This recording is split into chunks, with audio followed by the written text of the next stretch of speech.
Claro que sí, Raquel, con mucho gusto.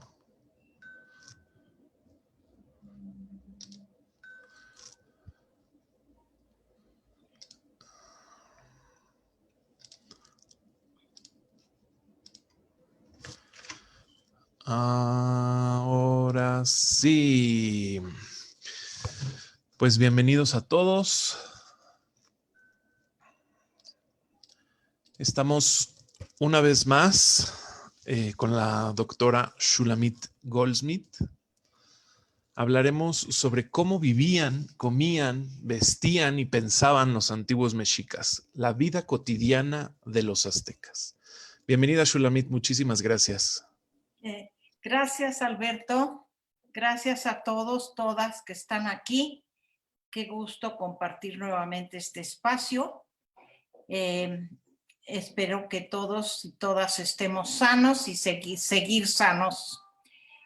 Bueno, como dijo Alberto, voy a hablar hoy de un tema que se nos ha escapado un poco de estas pláticas que hemos tenido a través del año pasado, de marzo para adelante, de abril, que empezó la pandemia. Hemos tenido nuestras charlas, a veces semanales, a veces bimensuales, y he tratado de hacer temas, de abordar temas históricos, literarios, de cultura general, lo que por alguna razón extraña y no voluntaria había yo dejado fuera es esta parte importantísima de la historia de México, que son los pueblos indígenas. La historia de los pueblos indígenas en general los abordamos nosotros cuando éramos niños, oímos hablar de los olmecas, la cultura madre, de los toltecas, la cultura, el pueblo de la gran cultura, los purépechas, que no tarascos, no se les debe de llamar tarascos, sino purépechas, los zapotecos, los mixtecos en Oaxaca, los ñañús, o sea, los otomíes en el Estado de México, en fin, siempre hemos oído hablar, pero no siempre se ha puesto esta historia como en un nivel secundario. Y no debe de ser así, es parte integral de la nación y son culturas que siguen superviviendo a pesar del olvido general. Hoy vamos a hablar de el pueblo indígena, el pueblo originario más cercano en el tiempo a nosotros. ¿Por qué más cercano? Porque es el que dominaba indiscutiblemente en toda la República o en gran parte de la República cuando llega aquí el encuentro, este choque de dos culturas o encuentro de dos mundos, para decirlo más suavemente, del mundo europeo con el mundo indígena. Y esto es más o menos alrededor los inicios, las primeras décadas del siglo XVI, o sea, los años de 1520. Sabemos que la gran Tenochtitlán cae en 1521. Pero ¿qué hay antes de eso? Hay una enorme cultura. Les voy a dar nada más un atisbo de lo que ve Hernán Cortés cuando llega y visualiza el Valle de México. En lo que hoy atinadamente se llama el Paso de Cortés, Cortés se detiene con sus tropas y ve desde arriba el Valle de México y la gran ciudad de México, Tenochtitlan. Y Cortés queda maravillado. En las cartas que le escribe a Carlos V, el rey de España en ese momento, para decirle lo que está mirando, es evidente la admiración, lo maravillado que está él cuando ve la gran Tenochtitlan.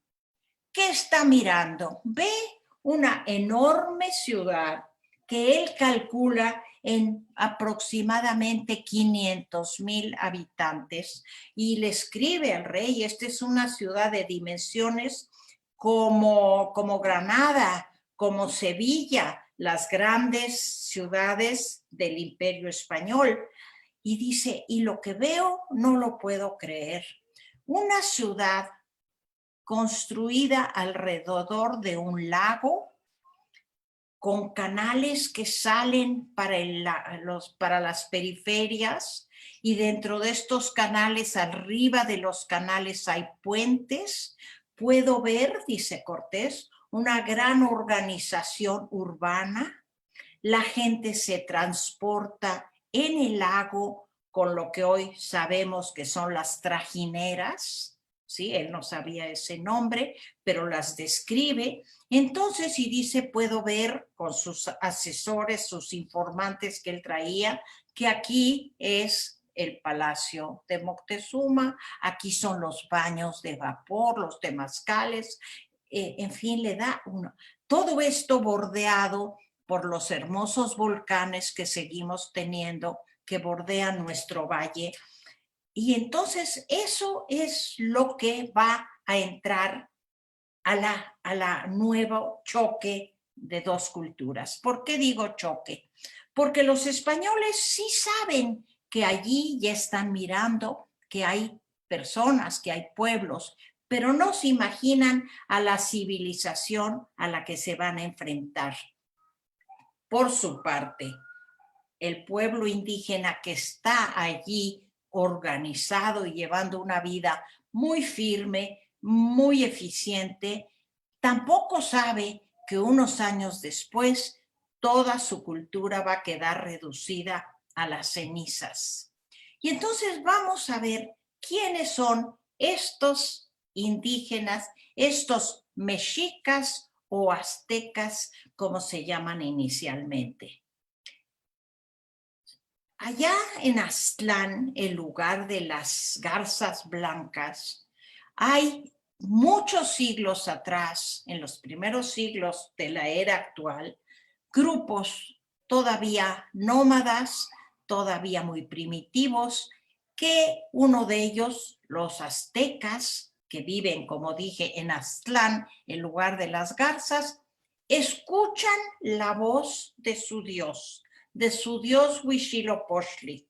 Hay una similitud con lo que nosotros conocemos, el llamado bíblico que oye Abraham y que le dice, Lej leja, o sea, vete de aquí y vete a buscar tu tierra prometida. Ese mismo llamado, guardando las distancias, este mismo llamado oyen los aztecas, que les dice la voz de su dios Huitzilopochtli: vete de este espacio, ve a buscar el lugar donde debes asentarte, que, como hemos oído desde pequeños, es un lago, en medio hay un islote con un nopal, un águila subida trepada en un nopal, devorando la serpiente. Y esa es la señal que estos aztecas van a seguir para encontrar su lugar de asentamiento o su tierra prometida. Y empiezan un peregrinar.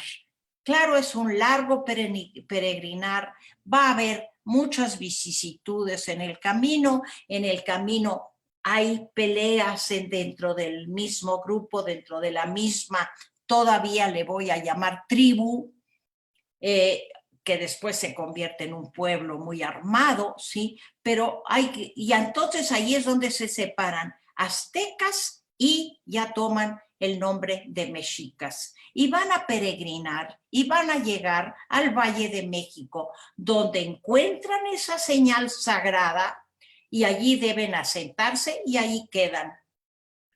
Para cuando yo voy a abordar el tema de hoy, ya han pasado muchos siglos y este grupo de mexicas ha logrado ser un imperio muy, muy fuerte. Claro, lo ha hecho en base a guerras, las famosas guerras floridas.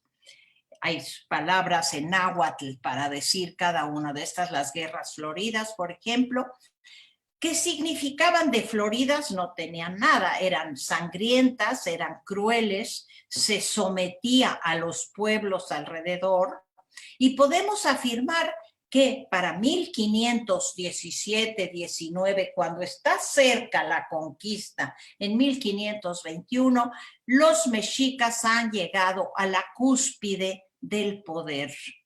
Y la cúspide del poder es además la cúspide de su civilización. ¿Por qué? Vamos a ver en qué consistía esta organización social, esta organización económica, política, cultural, científica, etcétera. En todas las vertientes que queramos abordar, hay una gran civilización dentro de los mexicas. Aquí les quiero hacer una petición. Como es un tema amplio, con muchas vertientes, si alguna dejo fuera algún tema que les interese dentro de la vida de los mexicas, pues al final de la clase me lo señalan y yo con gusto trataré de contestarlo. ¿Qué vamos a hablar primeramente?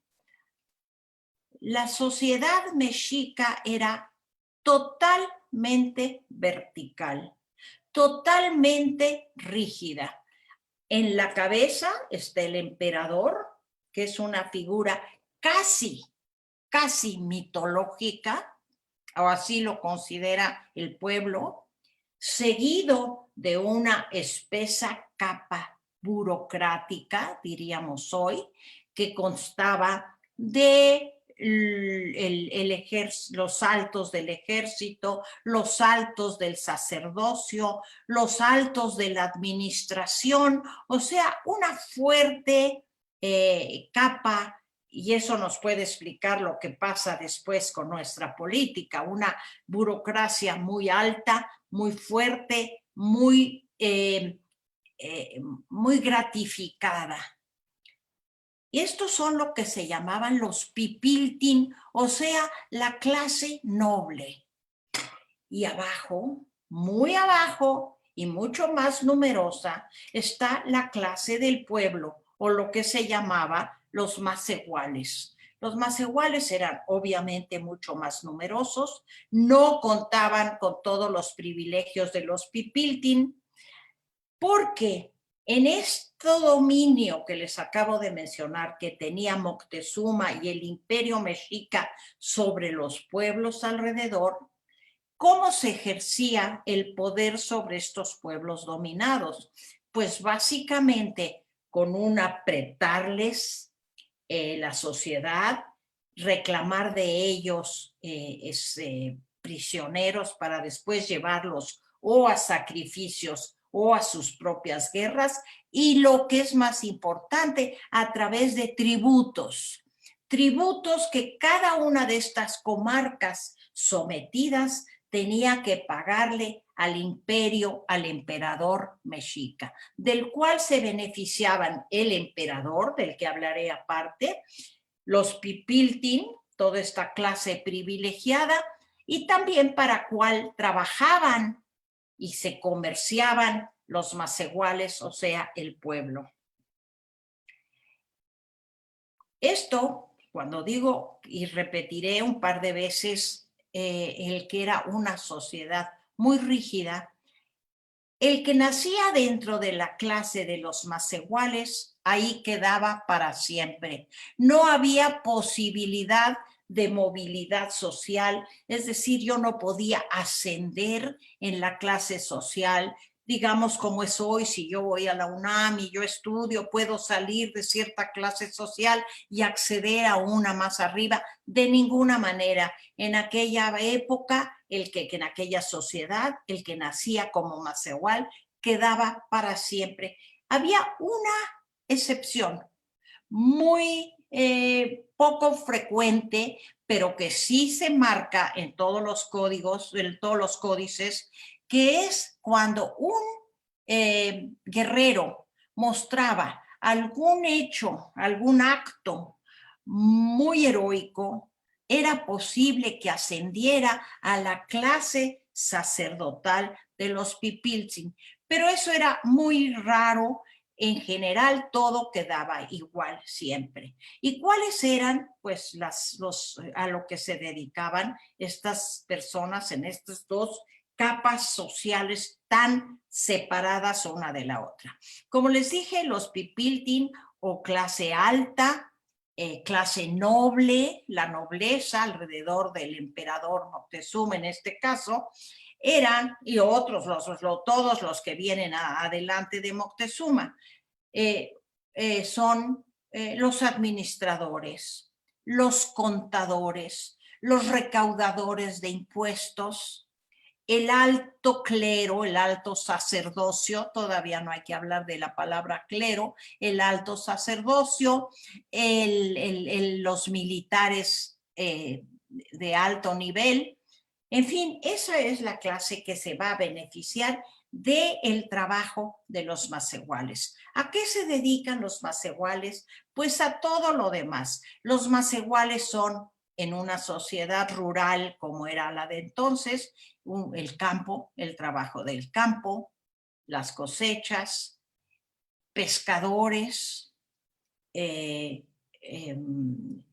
alfareros, los muy famosos tamemes. Los tamemes eran estos cargadores que corrían enormes distancias trayendo en el hombro los productos, digamos, el cacao de Chiapas o el cobre de Michoacán, lo que cada lugar producía en abundancia, con eso se pagaba el tributo. Y claro que estos tributos y este dominio del imperio azteca sobre sus vecinos provocaba mucha enemistad y mucho odio.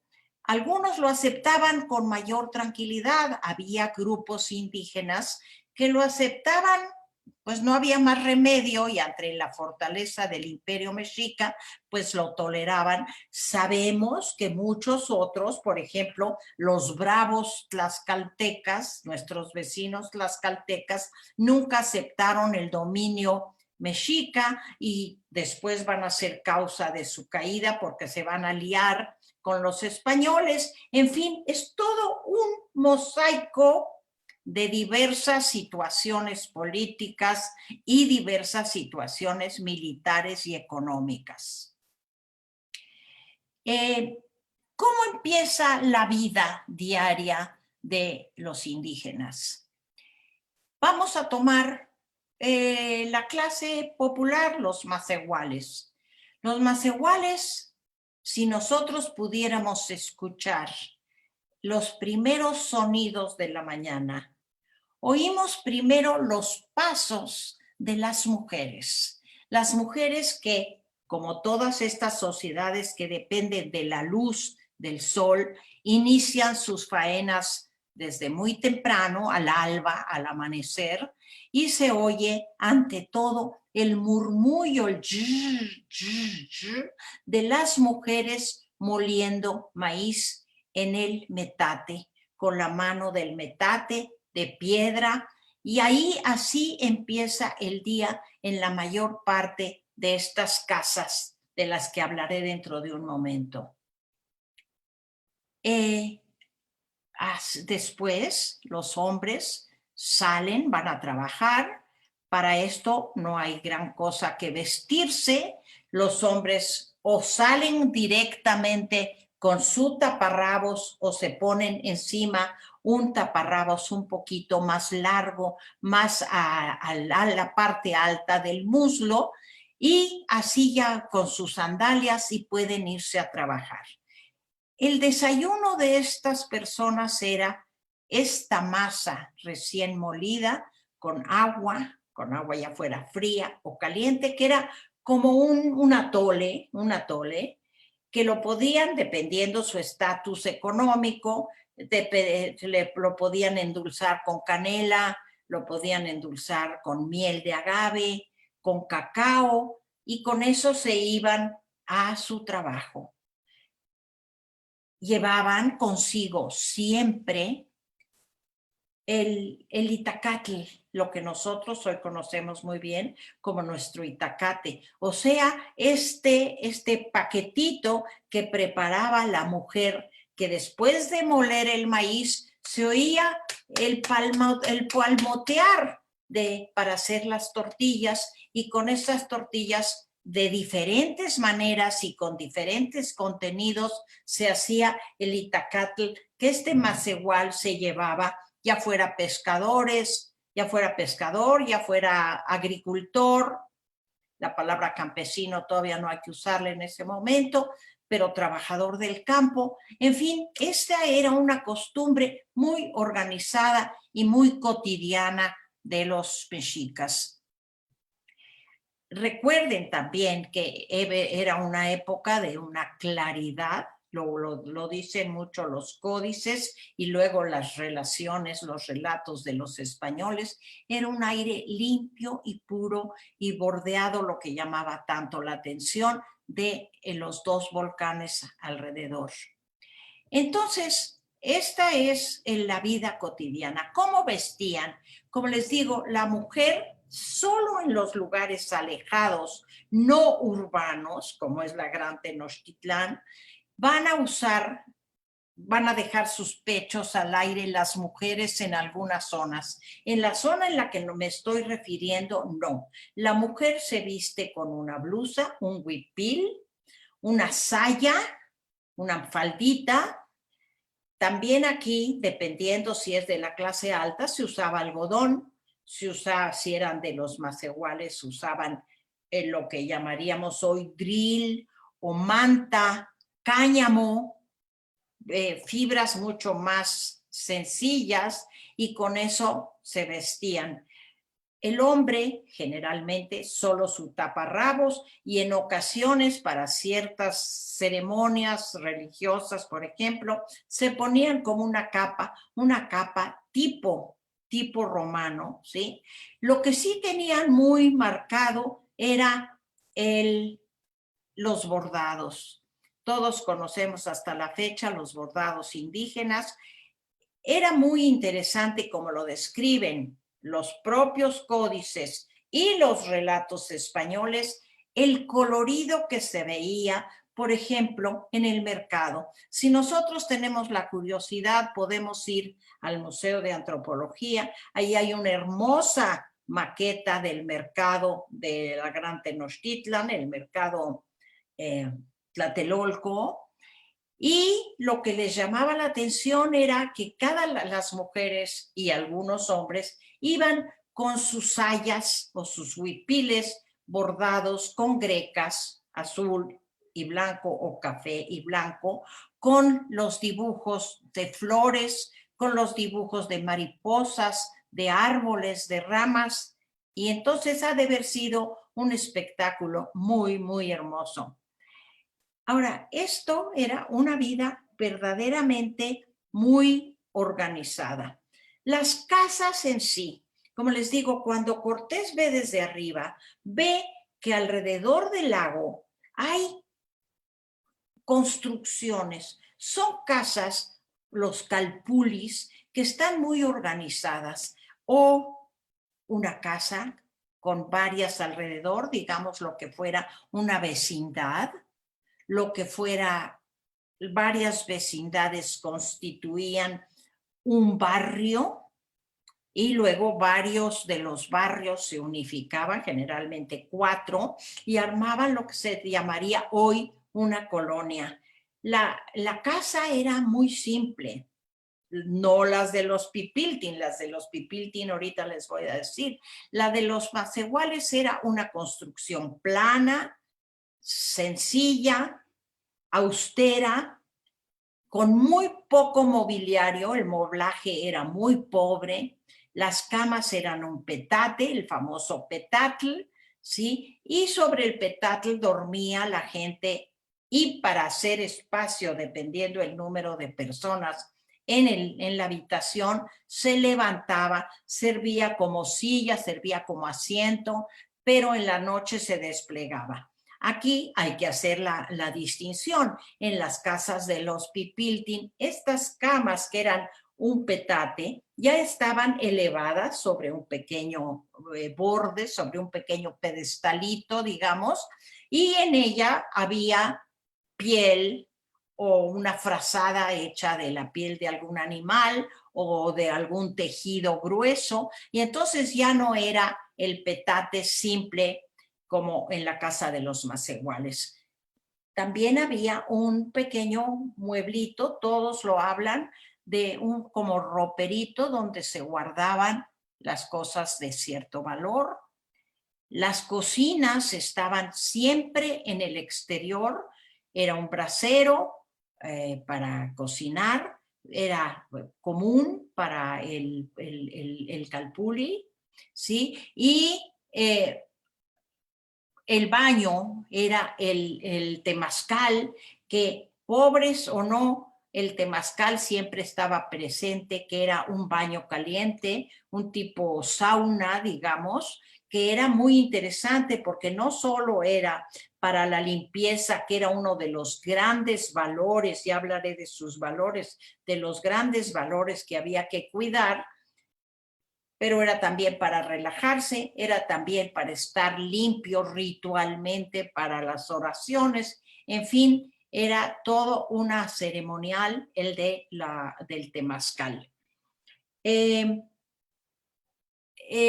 más les puedo decir respecto de las casas? Entre los pipiltin las cosas eran muy diferentes. Los pipiltin eran, si bien no aumenta mucho la cuestión del moblaje, del mobiliario, sí las casas se adornan mucho con jardines, con jardín botánico, tenían mucho cuidado de las plantas, todo lo que hoy no tenemos, pero en aquel entonces se refiere mucho aquí. Aquí voy a empezar a hablar del emperador. El emperador Moctezuma. Hay muchos, Ahuizotli, el primer Moctezuma, pero me voy a referir a este Moctezuma. Analizar la personalidad de este Moctezuma II es difícil, porque hay quien lo considera un hombre valiente, un hombre inteligente, arrojado. Y ya nosotros, cuando lo vemos en vísperas de la conquista, lo vemos como un hombre amedrentado, un hombre cobarde, un hombre que se deja aplastar, que ya creo que alguna vez hablamos las razones por las cuales él piensa que estos hombres blancos son el Dios que prometió regresar, el Quetzalcóatl de los toltecas, en fin.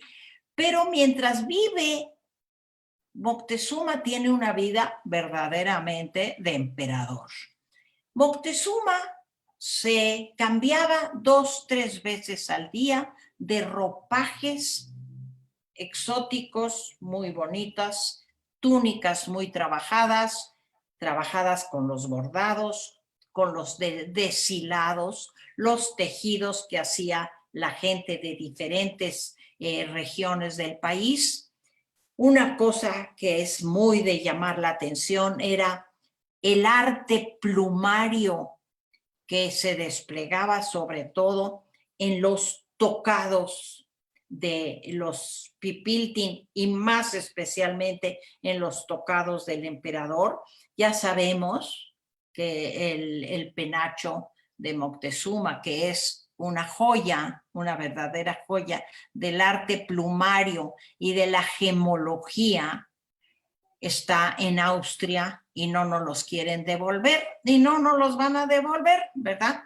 Pero aquí me da pie para hablar de lo que era el arte plumario, con las plumas de los quetzales, con las plumas de las guacamayas del sureste y con todo esto que venían los pueblos a tributar a los mexicas, se elaboraban estos tocados para los pipiltin y especialmente para el emperador.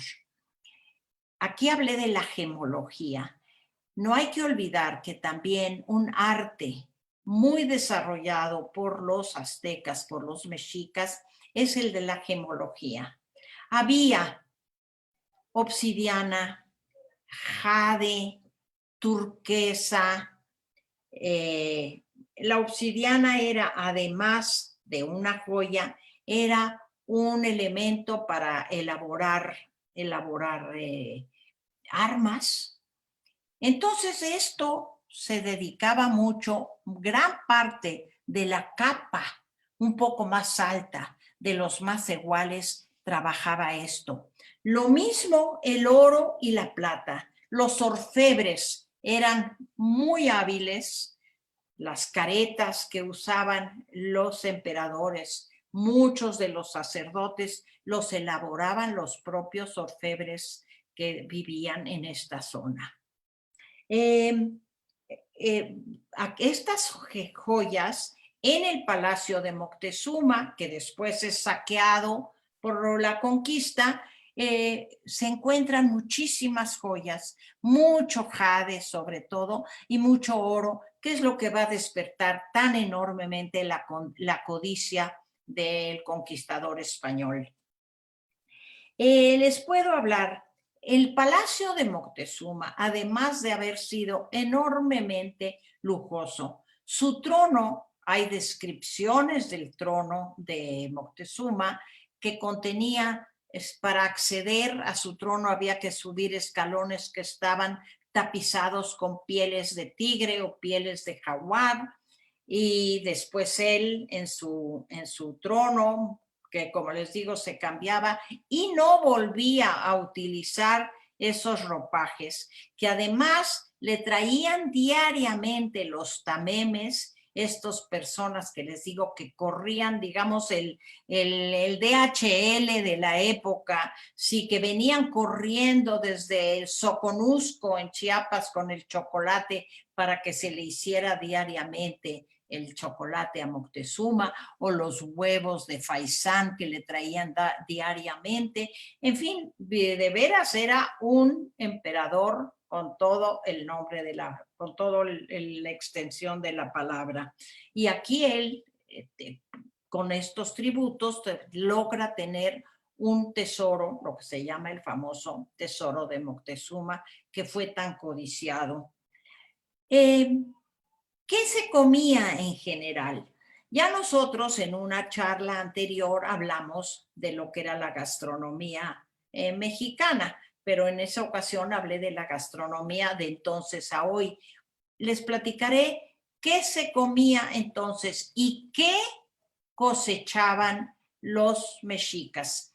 Como les dije, cuando Cortés ve este lago y los ciudadanos mexicas transitando en sus trajineras, perdón,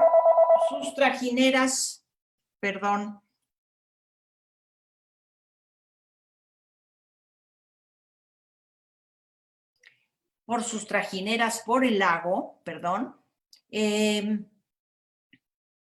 me fue la idea, perdón. ¿Qué les decía yo? ¿Quién me ayuda?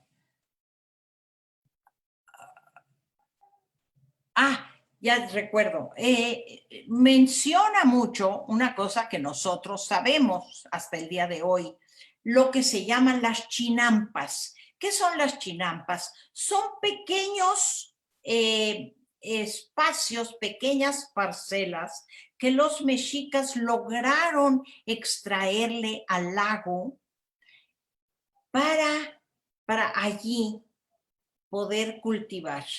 Esto es una técnica muy interesante que es uno de los grandes adelantos de la época, la agronomía, la agricultura, la agronomía, porque miren, es lo mismo que después ha hecho Holanda, que por eso se llama Netherlands, que le han robado tierra al mar. Aquí los mexicas robaron tierra al lago y al lado de cada uno de los embarcaderos en los que llegaban a través de sus trajineras, tenían afuera de los calpulis bordeando el lago unas parcelas donde ellos podían hacer unos cultivos de subsistencia, jitomate, tomate verde, chile, calabazas, en fin, cosas que iban a ser del consumo diario. Claro que ya en la periferia, en las zonas donde se hacían los cultivos, pues obviamente estaba el cultivo del maíz, el cultivo del frijol y otros cultivos básicos para la alimentación diaria. Entonces, tenemos que esto es uno de los grandes conocimientos que tenían los mexicas, porque tenemos que hablar que fueron altamente eficientes en muchas ciencias, empezando, como conocemos, por la arquitectura, ¿sí? Desde siglos atrás habían ya construido estas pirámides, que además de ser un prodigio de la arquitectura, son un prodigio de sus conocimientos astronómicos. Nosotros hasta el día de hoy, si vamos a las pirámides, ya sea a las de Teotihuacán o a las de Tikal o a las que sean, ya el Imperio Maya, que es otra cosa, pero la arquitectura es la misma. Podemos ver, si nosotros vamos en un solsticio de primavera, por ejemplo, vamos a ver que a cierta hora, desde cierto espacio, el sol ilumina un escalinata. Eso era porque ellos conocían, eran altamente conocedores de la astronomía, de los movimientos de los astros, de los movimientos del sol, de la luna. Entonces podemos allí decir que tenían un alto conocimiento científico en la arquitectura, en la ingeniería hidráulica. Como les digo, cuando del lago salen muchas vertientes que llevan a distintos espacios de la tierra firme, que a su vez se van a conectar no solo por los canales, sino se van a conectar por múltiples puentes, o sea, un conocimiento de la ingeniería general y la ingeniería industrial. Lo que les decía yo de las chinampas, que es rescatar tierra al lago. Y otra cosa que hoy es una gran adelanto en la ingeniería israelí, por ejemplo, en la agricultura israelí, que es la irrigación por goteo, la podemos ubicar desde los mexicas. Los mexicas, que siempre el agua ha sido una preocupación de todos los pueblos desde la antigüedad hasta el día de hoy, ellos aprenden que por goteo se ahorra agua y es mucho más efectivo. Entonces ellos en sus cultivos tenían unos pequeños canalitos en los que iba goteando el líquido para fertilizar sus cultivos. Entonces, estamos viendo que tienen una gran conocimiento de la ingeniería, de la arquitectura, de la agronomía. Ahora, respecto de su religión. La religión es un tema muy extenso y muy complicado del pueblo mexica. Sabemos que tienen los dioses generalmente dedicados a los procesos naturales. Por ejemplo, la Cuatlicue, que hablamos de una diosa mujer, que como si la vemos está llena de mazorcas de maíz. El dios Quetzalcóatl, que es la serpiente emplumada, que es la que va a la que se le debe de sacrificar para que los cultivos sean ricos. Tenemos el dios Tlaloc, que sabemos que es a quien se le debe sacrificar para que haya lluvia, para que haya agua. En fin, que la naturaleza era muy cuidada y muy solicitada y a la cual se le tenía que rendir mucha adoración. Olvidaba yo decirles que En el Palacio de Moctezuma, y va de acuerdo a lo que les estoy diciendo ahorita, además de la gran riqueza que desplegaba allí sí su casa y sus muebles y su ropaje y su mesa y su comida, estaba rodeado de jardines de todo tipo de flores de todas las regiones de México. Había jardines botánicos a 12, entre 12 y 17 alrededor de su palacio. Había aviario, o sea, lugares donde se tenían aves de todas las regiones del país. Había serpentario, donde se guardaban los reptiles también de todas las partes del país. Esto, aunque es privativo de Moctezuma, nos muestra el respeto, el cariño que se tenía por la naturaleza. Tristemente lo hemos olvidado, pero así fue. Ahora, cuando hablo de respeto a la naturaleza, quiero hablar un poco de los valores que permeaban en la sociedad mexica.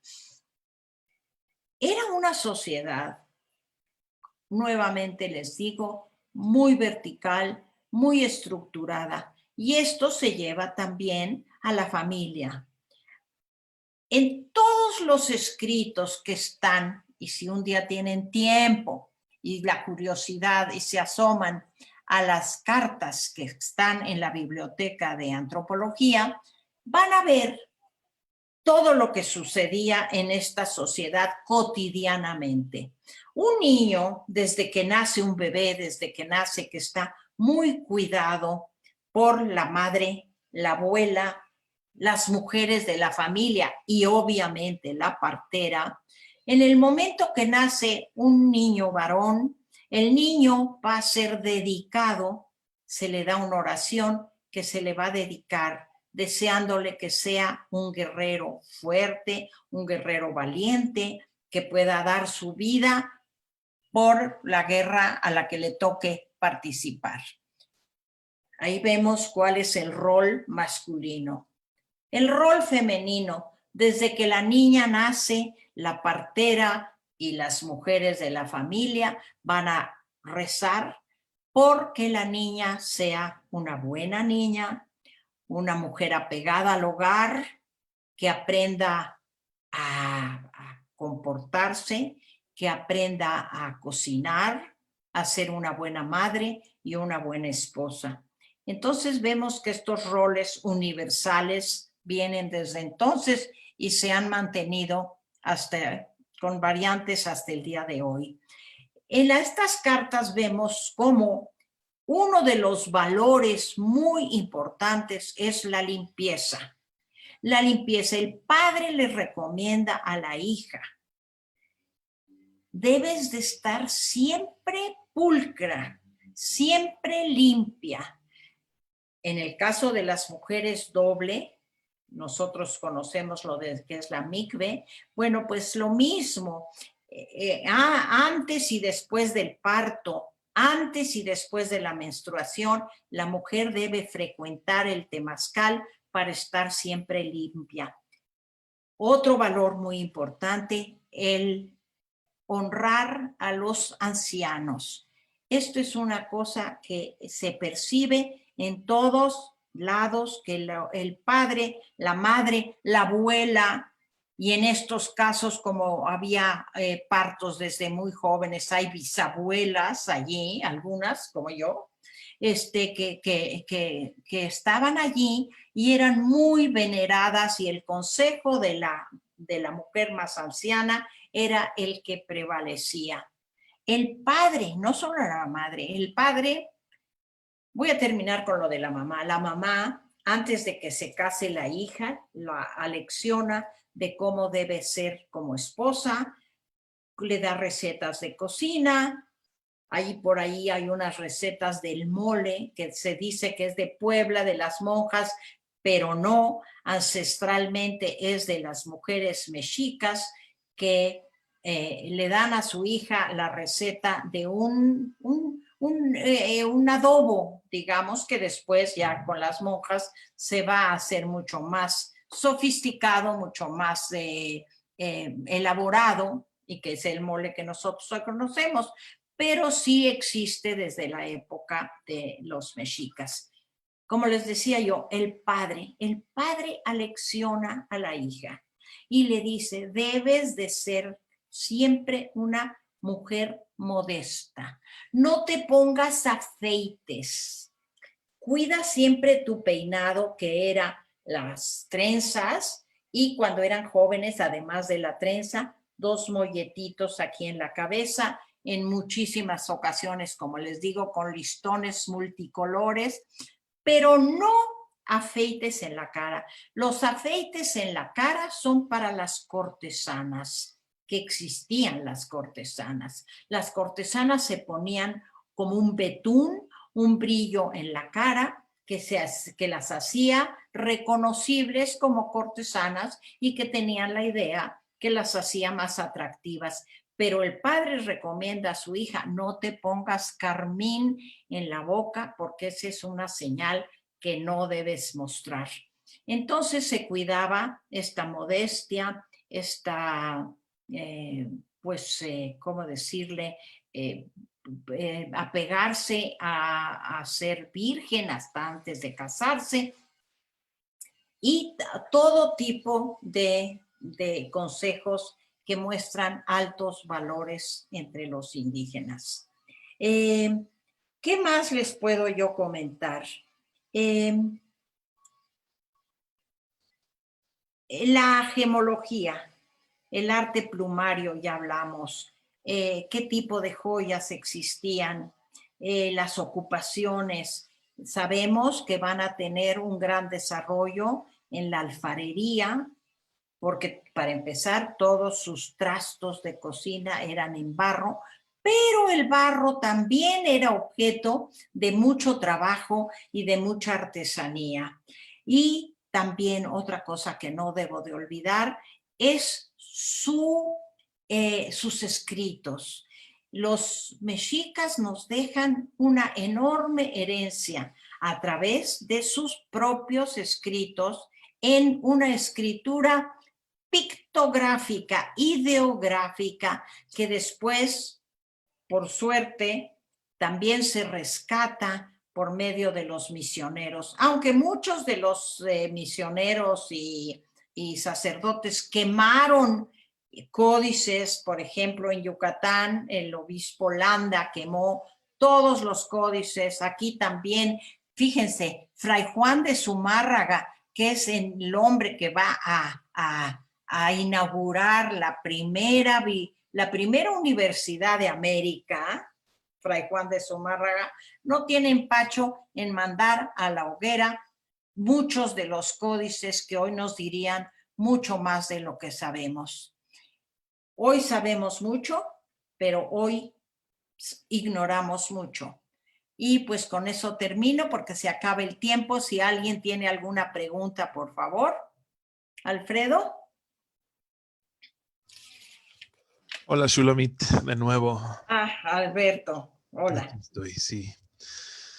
Nos dice D. Maravilloso tema. La historia, así como tradicionalmente se enseña, olvida la vida cotidiana. Sería mucho más enriquecedor que la materia se enseñara comenzando con el hombre común, en lugar de enfocarse tanto en los grandes hechos de la historia.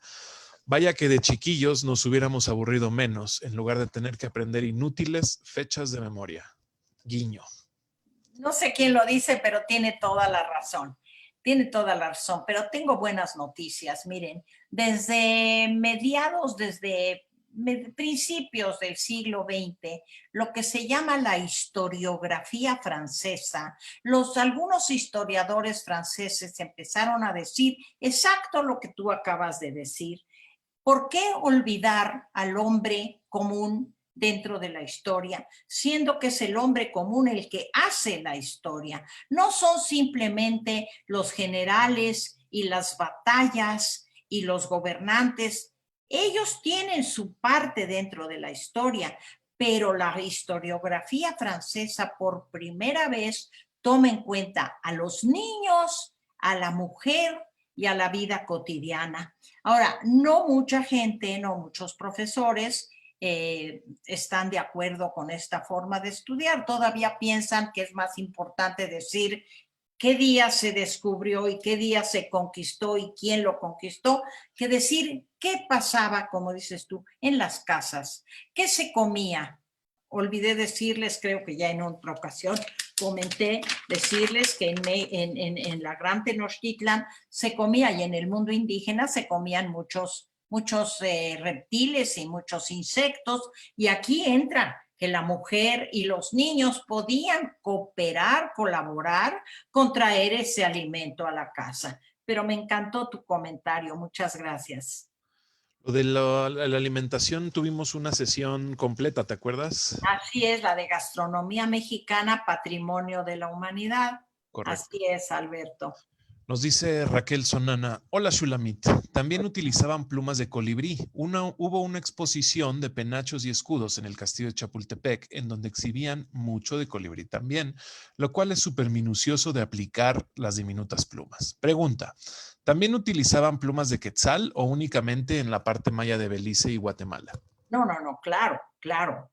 También muy interesante. Mira, el arte plumario, que fue uno de los grandes artesanías del mundo indígena, hoy pues estaría castigado porque estás agarrando, como dijiste tú, a un colibrí y lo desplumas.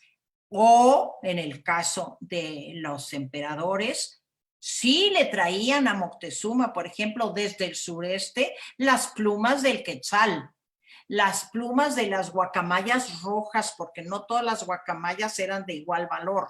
Y el arte plumario, como dices tú, se han hecho en México muchas exhibiciones, exposiciones.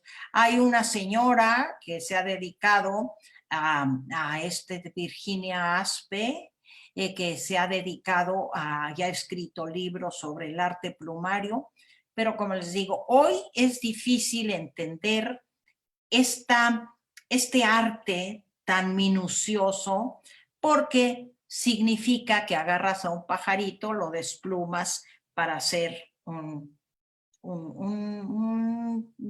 prendedor o un arete o un penacho. Ya el arte plumario ya no se puede contar con él, más que lo que existe en los museos.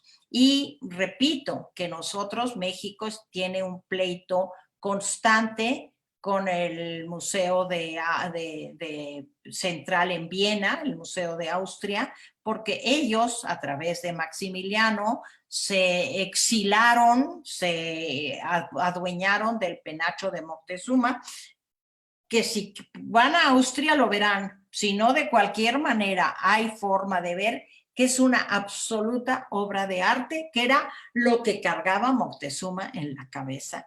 Pero sí tienes razón, hay colibrís, hay todo tipo de pajaritos, las partes oscuras de lo que llamaban ellos los como cenotes, no me acuerdo la palabra exacta, pero eran como los cuervos, los sopilotes, la palabra sopilote es una palabra náhuatl, y entonces se tomaban las plumas de cualquier ave para hacerlo, y luego también hay el arte con las pieles, con la epidermis de los lagartos y de todo tipo de serpientes, en fin.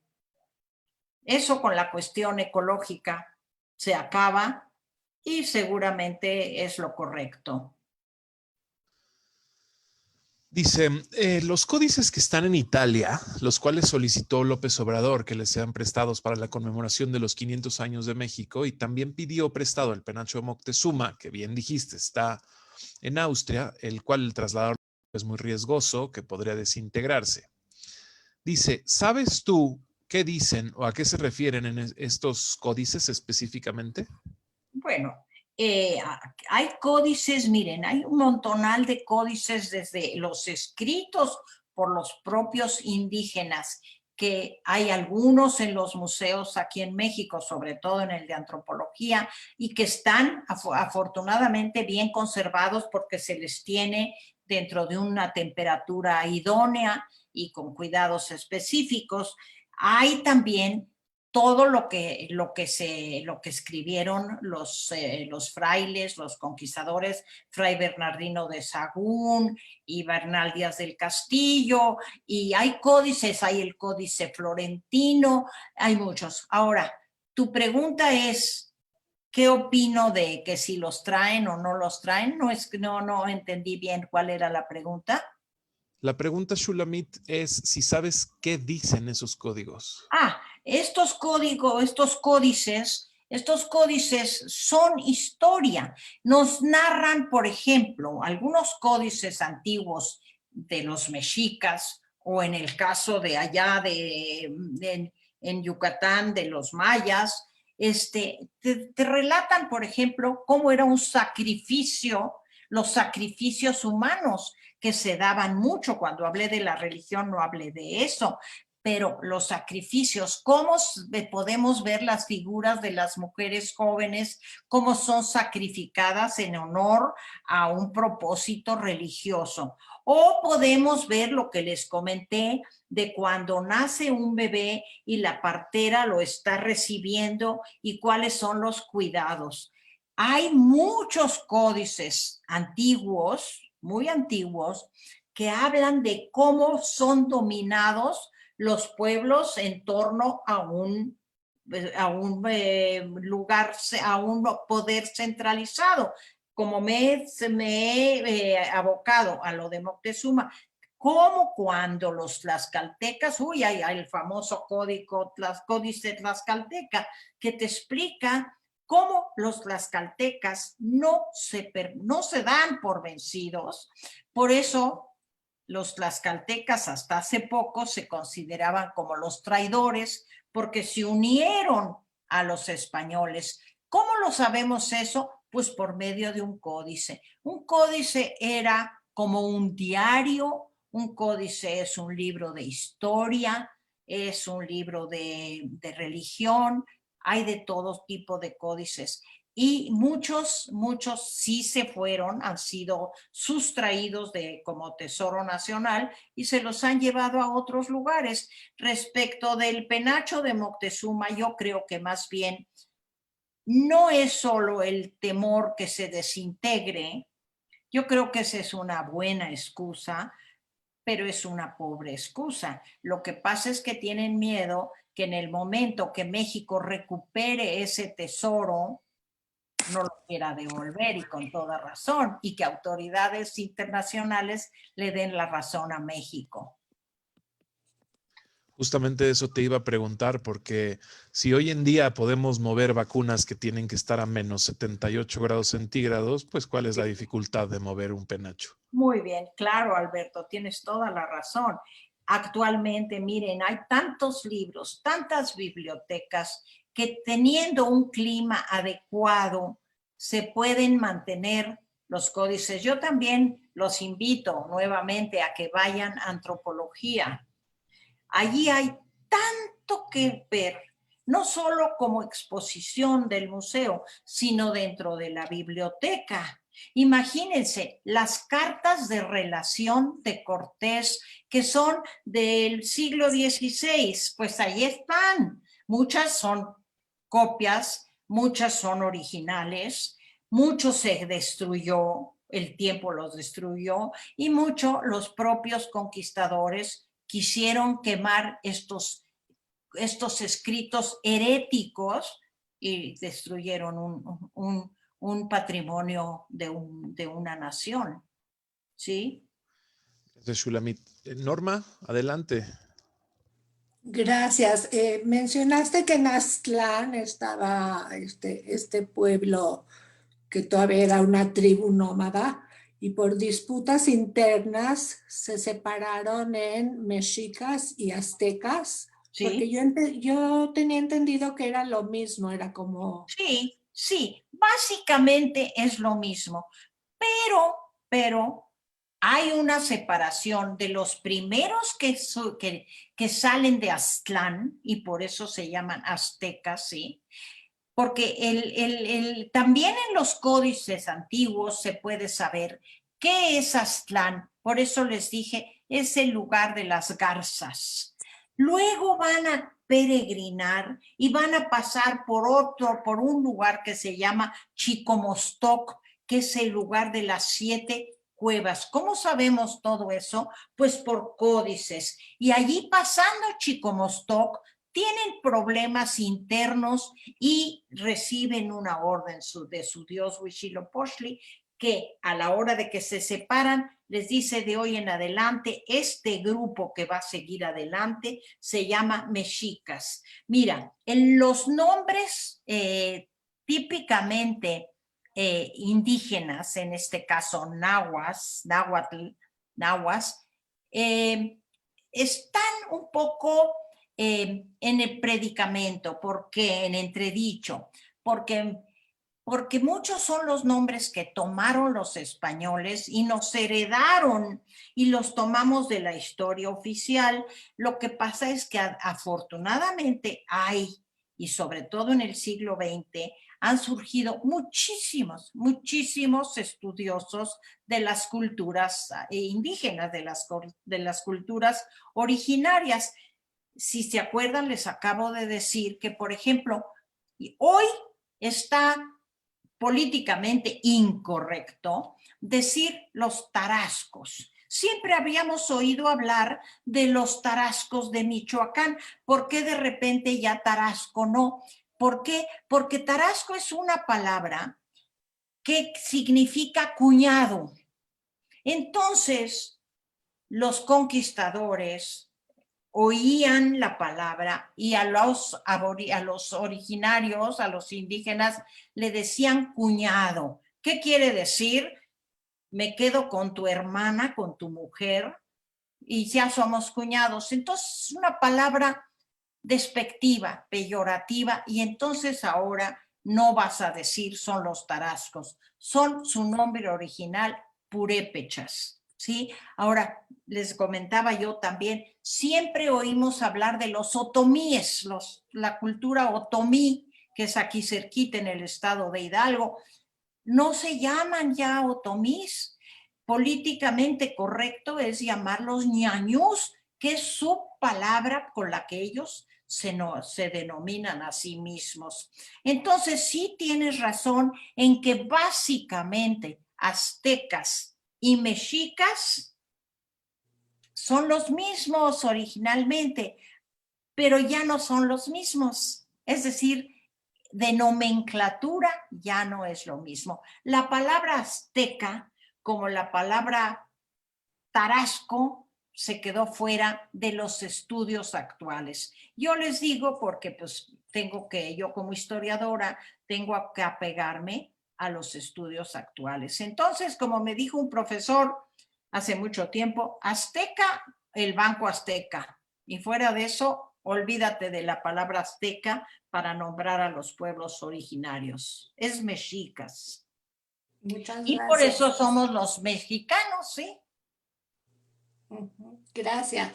No hay de qué. Al contrario. Nos dice Celia Zuckerman, mencionar su trabajo en la piedra.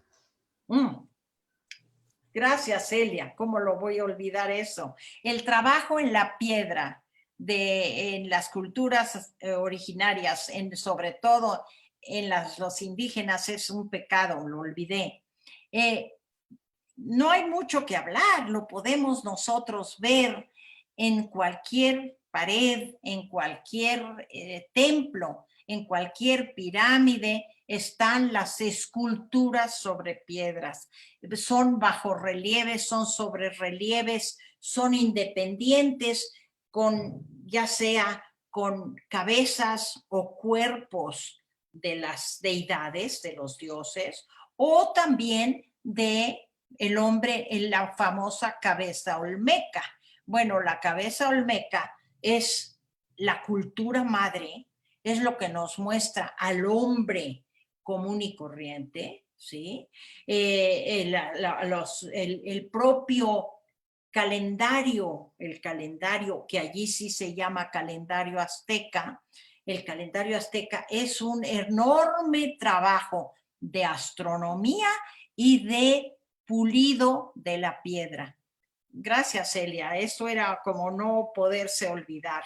Lo sabemos también, se trabaja la Coatlicue, es una escultura en piedra que tiene grabados todas las mazorcas, todas las serpientes. Es una figura poderosísima que nos podemos enganchar con decir, esta sí es una diosa. ¿Sí? Gracias. Muy interesante, muchas gracias, dice Rebeca Rosenthal. Nos pregunta Linda Lichi, gracias Shulamit, muy interesante tu conferencia. ¿Se decoraban con joyería comúnmente? Claro, claro que sí. Se decoraban, había los famosos pectorales de oro, ¿sí? Ya sé por qué lo preguntas, Linda.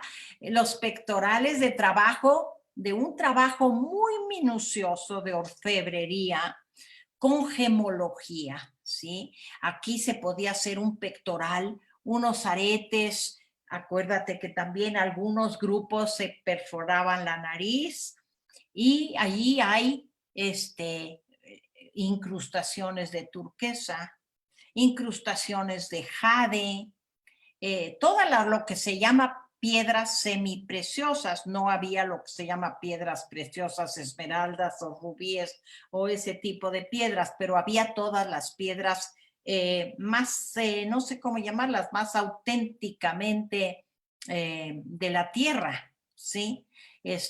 No conozco mucho acerca de las piedras preciosas, pero sí de las piedras que se llaman semipreciosas, que están muy al ras de de las joyas de las mujeres y sobre todo de los guerreros, de las altas esferas militares y de las altas esferas. Aún los sacerdotes también utilizaban gemas y yo les invito de veras a quien le haya interesado un poquito esta plática, en cuanto se levante la pandemia, ir al Museo de Antropología, porque allí, a cualquier museo de antropología, pero el de la Ciudad de México es el más rico, y allí, que tiene tantas salas, podemos apreciar cómo se trabajaba el jade en ciertas regiones, ¿sí?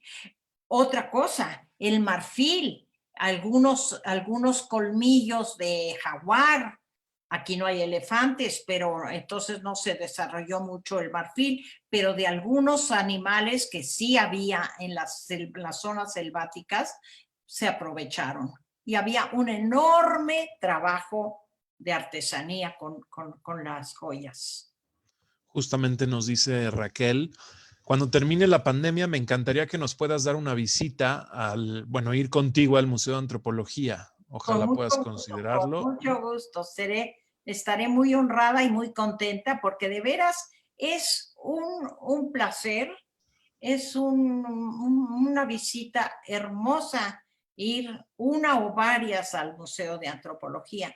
Como les digo, a primera vista, a ojo de buen cubero, las salas, las figuras, las tallas en piedra, ver la maqueta que se hizo del mercado de Tlatelolco. Todo eso es verdaderamente un tesoro que tenemos y que luego vamos a otros países y vemos todo y aquí lo nuestro pues no lo vemos, hay que verlo. Con mucho gusto, ¿eh? Nos pregunta Linda, ¿la perforación en las orejas de dónde proviene? ¿Se practicaba por los mexicas? Sí lo hay por los mexicas. Mire, es una costumbre ancestral, es una costumbre que no te sé decir cuándo inicia, pero sí, pues lo vemos en casi todas las tribus africanas. Aquí en México hay muchos códices y muchos. Vayan nuevamente al museo, van a ver todas las cosas que había, los anillos, los aretes, y hasta la fecha las mujeres y los hombres nos seguimos perforando las orejas, no la nariz, aunque actualmente hay muchos, ya ven, en la cultura hippie también se acostumbra que se perforan la nariz. No te sabría decir de cuándo o dónde surge, pero sí te puedo decir que es una costumbre muy socorrida y muy ancestral. Muy bien. Nos dice Debbie, es muy interesante el énfasis en la limpieza que perdura de alguna manera hasta el día de hoy. La Sí, cultura europea de la época justamente era lo opuesto. contrario, sí. En México seguimos siendo muy pulcros en casa, aunque no tanto en espacios públicos. Y también heredamos un amor por el decórito, ¿Por el qué? decórito o decorito, no sé cómo se lea, perdón, los colores y las flores. Supongo que por decorar las cosas, Sí. los ambientes, los Tienes, espacios, los colores y las flores, dice tienes toda la razón. ¿Quién no sé quién manda este comentario? Debbie. A Debbie. Hola, Debbie. Mira, sí, tienes toda la razón. Aquí, la falta de limpieza de la que adolecemos hoy no es una falta de pulcritud, es una falta de civismo, de educación cívica, ¿sí? Pero la idea, como dices, mientras en los países europeos, pues el baño no estaba contemplado para nada, aquí la limpieza corporal era muy apreciada, ¿sí? Y realmente hasta la fecha, si nosotros vamos a cualquier aldea en Chiapas o en Oaxaca o donde sea, la casa huele, si acaso, a humo del copal. Nunca va a oler a sudor, por ejemplo, o a mugre. En las ciudades, que las personas hemos cambiado tanto, el tirar un papel no nos importa porque no tenemos educación cívica, ¿sí? Puede ser que un francés no tire un papel en la calle, pero tampoco se baña. No, ahora ha cambiado todo, ¿no? Pero tienes toda la razón, la pulcritud es uno de los grandes valores de los pueblos indígenas. Y lo que dices, el gusto por lo bello, ¿sí? Las ropajes, los propios aretes, la forma de acomodar el pelo con los cintos de colores, todo eso era un gusto por lo estético. Miren, hay escritos sobre cómo bordaban y deshilaban flores de colores. Pues no tenemos que ir muy lejos, todas las culturas indígenas hasta la fecha nos volvemos locos con que los manteles y las servilletas y los vestidos y los kishkemel, que olvidé mencionar que el kishkemel era como un saquito, lo que hoy es mismo un kishkemel. Siempre no nos podemos imaginar un kishkemel blanco simple, siempre está bordado. Miren, hablándolo en el momento actual, Pineda y Cobalín, no es comercial porque no tengo nada que ver con ellos, pero Pineda y Cobalín han recuperado los diseños indígenas y ahora los hacen en seda, lo cual es muy loable. Y ya saben que también todas estas cosas, hace poco un diseñador francés presentó una desfile de modas con los diseños indígenas y la Secretaría de Cultura puso un pleito y no salió a la venta porque son patrimonio el patrimonio mexicano, patrimonio cultural de los mexicanos. Pero sí, hay que imaginarse pues cómo era, ¿sí? Con esos colores y flores y frutos menos, pero flores, mariposas, pájaros, árboles, ramas, todo lo colorido estaba plasmado en sus ropas, en sus servilletas, en sus manteles, como hasta el día de hoy.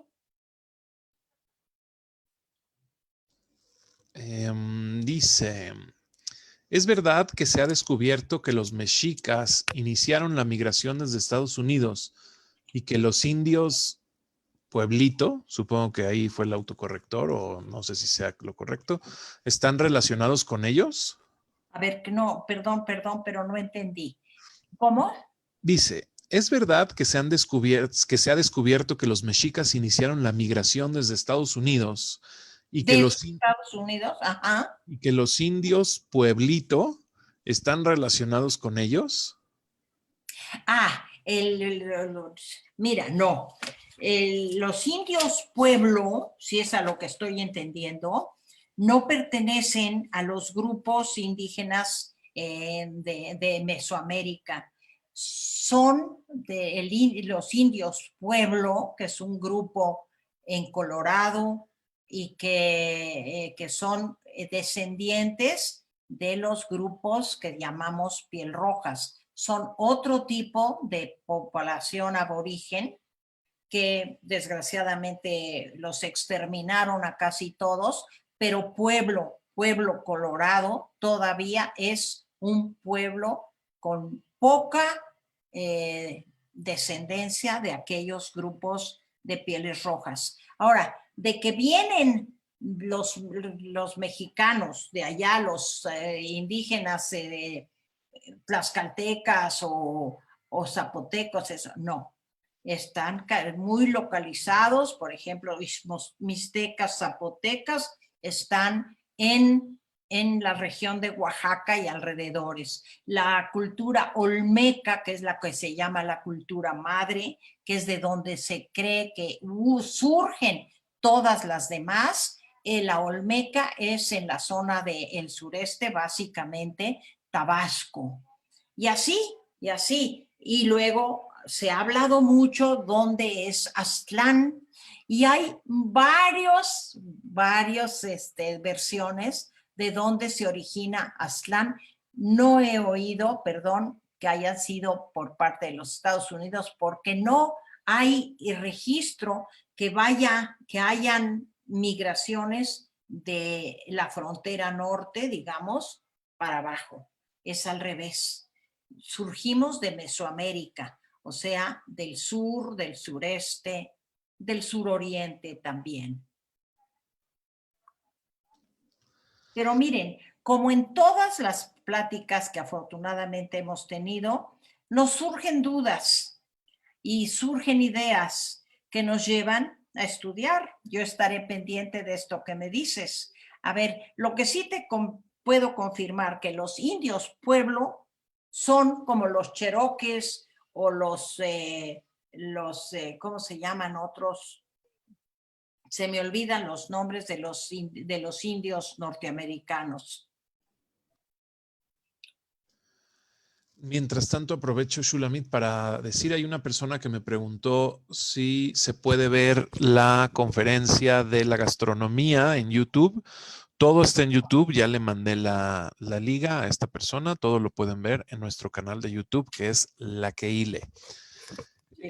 Sí, a mí también me han preguntado de algunas y les he dicho que es La Keile guión algo y luego mi nombre o algo así. Sí, ahí pueden buscar Shulamit Goldsmith y salen todas las sesiones que hemos tenido desde el día 1. Quiero decirles, muy interesante, cuando hablo de los valores, el alcoholismo está no recomendado por los padres.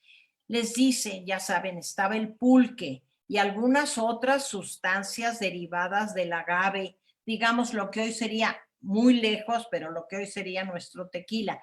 Pero el pulque estaba muy presente en la cultura mexica. Pero los padres, ni que hablar que a las mujeres no, a los hombres se les dice, si tú vas a tomar, si te vas a exceder en la bebida de esto, corres primero el riesgo de hacer el ridículo y segundo de enloquecer. Ahora, una buena noticia. Le permiten a los que hoy se llaman de la tercera edad, a los ancianos, que por las noches podemos tomarnos nuestros traguitos de pulque porque nos van a relajar y nos van a poner felices y vamos a reír. Así que ya saben, en la noche podemos tomar, los de la tercera edad, podemos tomar un poquito o un muchito. ¿Solo los de la tercera edad, Shulamit? Así dicen los padres mexicas. No para las mujeres, definitivamente a la mujer no debe, a menos de que sea una mujer anciana. Una mujer anciana sí, no solo se le permite, sino se recomienda que ya tarde, ya cuando cae el sol y terminaron sus faenas y lo que sea, la mujer y el hombre de edad, es recomendable que se tomen unos traguitos de pulque, porque las dos palabras, no con estas palabras, pero se van a tranquilizar, o sea, se van a relajar y van a poder sonreír y estar felices. ¿Qué hay del juego de pelota? Nos pregunta Lilian.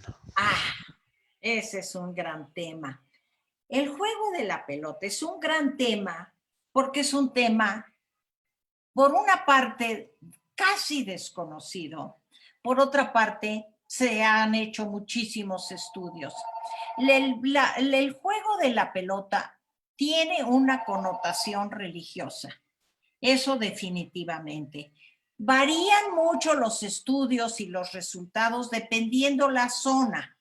Lo que sí se sabe es que se jugaba como en un estadio muy amplio que se dividía en dos y había o individualmente o con un pequeño equipo que se enfrentaban uno con otro. En un principio, el juego de la pelota era nada más golpear una pelota dura de goma o con la cadera o con el codo, ¿sí? Eso va a variar, después se va a permitir el pecho y así era en un principio. Más adelante se va a poner el aro, un aro además muy trabajado, de piedra, muy trabajado, alto, en el cual tenía que introducirse la pelota de caucho, que era muy dura. Entonces, hay muchas versiones del juego de la pelota. Lo que es de todos los juegos de la pelota es que tiene una connotación religiosa y que en algunas ocasiones podía terminar con el sacrificio humano de alguno de los dos jugadores o de alguno de los dos equipos, porque no es un tema agradable, pero era una sociedad muy dada a los sacrificios humanos, tanto por la guerra como para obsequiar a sus dioses.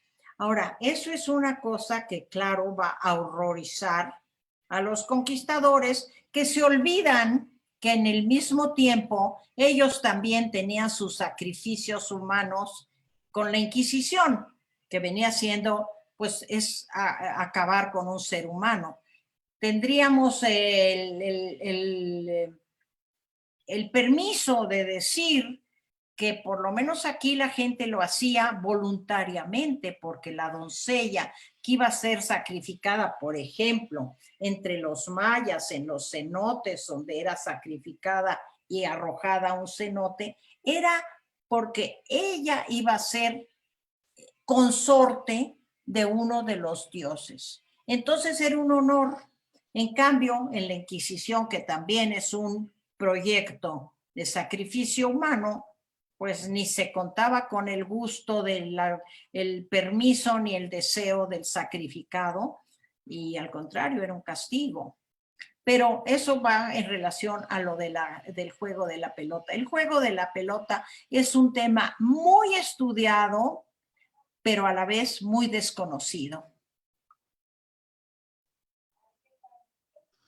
Nos comentan en Facebook, Shulamit, nos dice, en Tenochtitlán también había un mercado principal que ocupaba el espacio de la actual Plaza de la Constitución.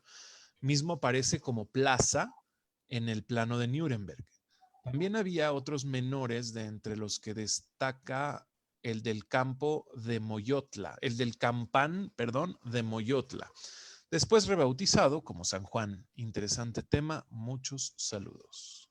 Muchas gracias. Sí, pues sí, mira, por ejemplo, el mismo Tlatelolco, que es donde se llevaba a cabo el mercado, y también era la parte, híjole, y es la 1:30, me voy a tener que retirar porque me viene a visitar una bisnietita, pero nomás termino con esto.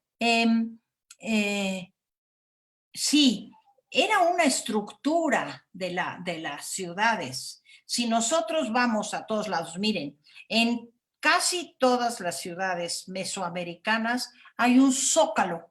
El zócalo es un invento español o europeo, pero como todas otras cosas, tiene una base autóctona, una base indígena. Y había estas plazas que tú acabas de mencionar, que también todas luego fueron rebautizadas con el nombre de algún santo, ¿sí? Por ejemplo, tenemos San Bartolo, Naucalpan, o Naucalpan San Bartolo, ¿sí? Esa simbiosis se dio entre los nombres en la mayor parte de las ciudades que tenían un origen autóctono, un origen indígena. Muchas gracias, Alberto, me tengo que retirar. Gracias a todos, nos vemos pronto, gracias por su atención, cuídense, manténganse sanos. Hasta Gracias, luego. Shulamit. Saludos a todos. Saludos.